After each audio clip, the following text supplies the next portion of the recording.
L'activité des usines de l'Espagne a continué à reculer en septembre et les données ont montré que la croissance manufacturière a connu le plus bas niveau sur près de 2 ans.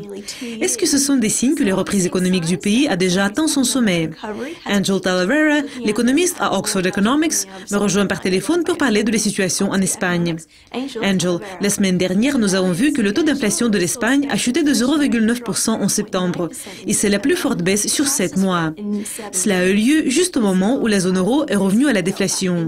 Ces deux zones ressentent la pression de la baisse des prix de l'énergie. Mais qu'est-ce que cela signifie en termes de l'assouplissement quantitatif? Oui, nous avons vu une forte baisse de l'inflation en Espagne. C'était plus grave que prévu.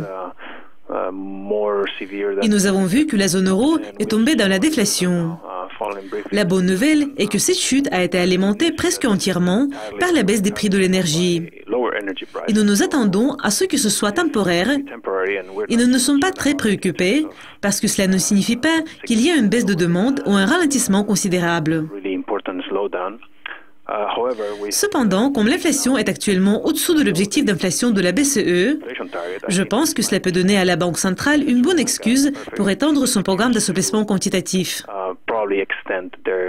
Nous ne prévoyons pas qu'on va augmenter le nombre d'achats, mais nous croyons qu'il est de plus en plus probable que le programme soit prolongé au-delà de la date limite actuelle.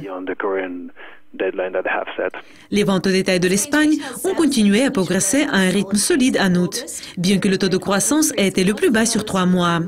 Est-ce qu'il y a la même tendance dans le PMI manufacturier? Il est encore en croissance, mais le taux de croissance a reculé à son plus bas niveau sur 21 mois. Compte tenu de toutes ces données, quel est l'état actuel de l'économie de l'Espagne? Est-ce que nous commençons à voir un ralentissement?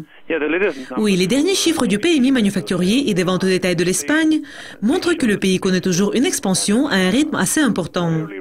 Mais nous commençons à voir des petits signes de ralentissement. La croissance du PIB au deuxième trimestre était de 1%.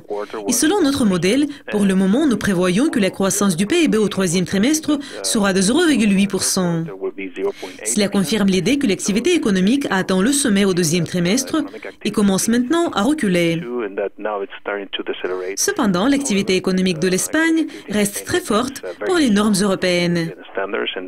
Et l'Espagne va rester une des économies les plus dynamiques de la zone euro.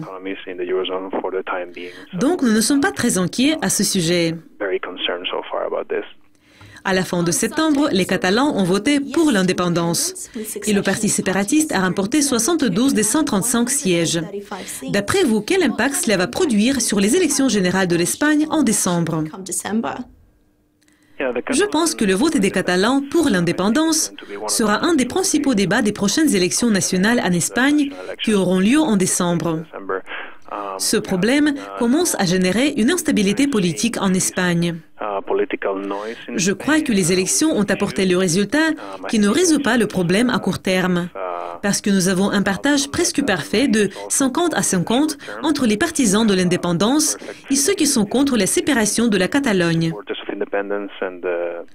Comme je l'ai déjà dit, je pense que le débat des élections générales sera très concentré sur ce sujet. Et je crois que quel que soit le gouvernement qui gagne les élections, il devra analyser de près cette question et essayer de trouver une solution. Car le risque, au cas où il ne le fait pas, peut engendrer un plus grand risque politique pour l'Espagne, qui peut avoir un impact sur l'économie en général. C'était Angel Talavera. Pour apprendre plus d'analyses et de nouvelles, restez à l'écoute de Dukascopy TV. Mais pour le moment, au revoir.